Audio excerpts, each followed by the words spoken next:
Hey everybody, for today's smart idea, I wanted to focus on the men in the group or the spouses of the women in the group. We seem to be pretty women heavy here at Insulin IQ, but we don't want our men to go unforgotten. So there's several things that I get comments and questions about all of the time, and I wanted to address just a few of them today. Testosterone, of course, it's a buzzword, hot topic that all men have some thoughts about. And my patient yesterday just said, men don't talk about this like women talk about their hot flashes and their low libido and all of these kinds of things. Why is it that men don't?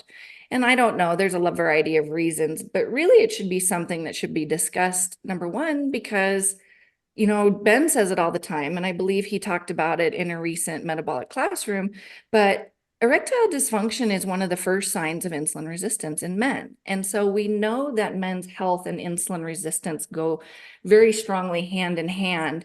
And, this is related to the hormonal functions in the body, things like aromatase, for example, not functioning the way it's supposed to. And so what do we do about it? The other side effect that happens is with insulin resistance, as men become more overweight, their fat, their adipose tissue functions like an endocrine organ. And one of the main hormones that fat secretes is estradiol. And estradiol is our most potent in both men and women, our most potent estrogen. And so if you can think of it in this way, testosterone and estrogen kind of antagonize each other. And so if you're generating a whole bunch of estrogen because you have so much adipose tissue, your testosterone is going to naturally come down as well. And so one, down from the insulin resistance, two, down from potential increase in estrogen production, and then three, toxin exposure. We know all these microplastics and exposure to different kinds of hormones and, in the drinking water and in the animals that we eat, those are all going to negatively impact testosterone in men's health as well. And so I always tell my patients, focus on the things that you can fix. Getting rid of toxins is an extremely difficult venture, number one. And two, we can chelate out heavy metals. We can't, what do we do to get rid of microplastics? We don't have that technology yet. But we can follow insulin-smart eating. Let's get that insulin resistance under better control. Let's start burning fat instead of storing fat so those estrogen levels come down. And then, Scott, I'm going to call you out. I know he's had great success with some supplements when it comes to DIM and boron, helping naturally boost your own testosterone without actually having to take some kind of testosterone replacement. So, and last, for Rich's, because Rich is here, he can comment more.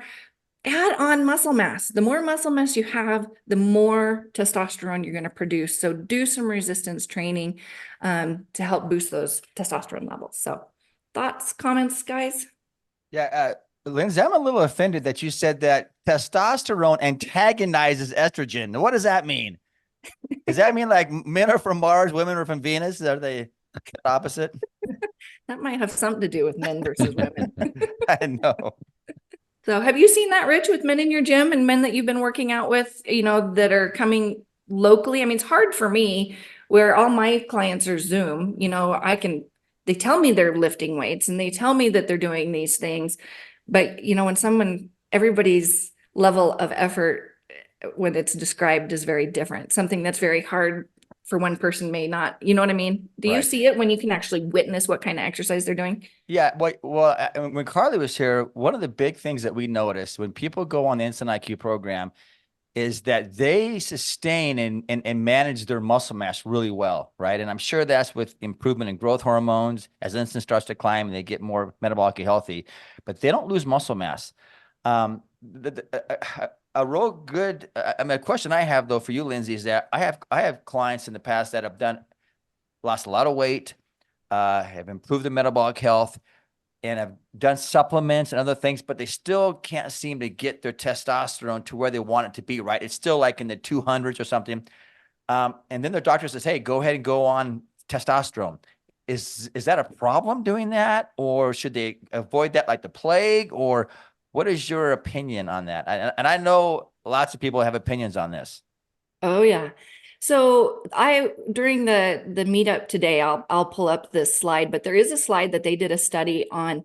They compared post-testosterone pre-testosterone, post-testosterone replacement, and they found that the men who had low testosterone had all of their metabolic health markers were worse. Cholesterol's worse, blood pressure's worse, insulin's worse, A1C's worse, all of that. Put them on testosterone replacement and all of those markers got better.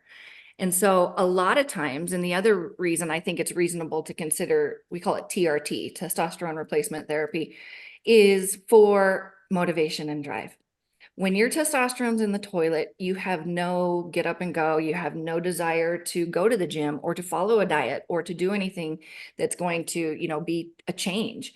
And so a lot of the time, if I have a guy whose testosterone's that low, I'll put him on it. Or, there's other medications too that we can talk about, but because it helps them achieve their goals. And then eventually they can possibly come off of it. So Is there cancer risks in that? Do you know, no, Lindsay? there's not that we know of. The issue is if you have prostate or testicular cancer and you start testosterone, then it's a problem because the testosterone will feed the cancer. If you don't, they actually think it's very preventative. If you think about it, young men don't get testicular or prostate cancer for the most part. And they really think it's because of the protective benefit of the higher levels of testosterone at that younger age. So it just is making sure your screening's done before you start TRT if you're older. Hey, Lindsay, when someone goes to get their blood work done on their annual physical, last time I went in for my physical, I didn't ask the doctor to do anything specific. And I think the blood test did not include a testosterone marker or whatever they call it. And so I actually had to go back to him because I wanted to know what it was. And they had to take another blood sample. So do people typically need to ask for that when they do blood work? Yeah, for the most part, unless you're going to someone who specializes more in hormones, then I always draw it in men and women. But yeah, you want to get a free and total testosterone. You want to get a PSA to mark your prostate, a CBC, an estradiol actually, because we can convert testosterone to estradiol, and something called sex hormone binding globulin. And so there is a panel, and if anybody's interested, you could take that information to your doctor. But yeah, most docs won't just measure it offhand because they don't know what to do with the result. Right. Lindsay, can you explain to everybody what that means, like free testosterone versus what numbers are they looking at on a blood panel?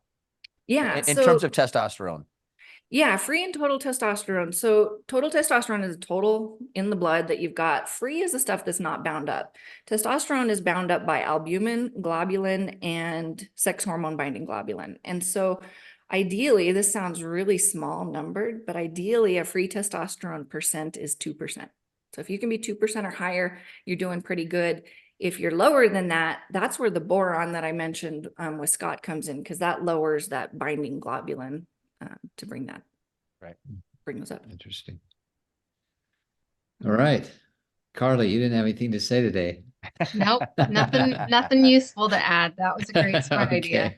Well, All right. and Jack, before we stop, but remember, clients need to know that if they'll fast, if they'll get insulin low, if they'll lift weights, do the things that we're asking them to do, it should improve that. And if nothing else, they're going to, feel better, but it should improve those markers.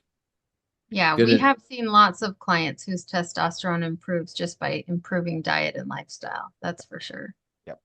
Good advice. Always start with the things you have the most control over, and we know what those are, right? Okay.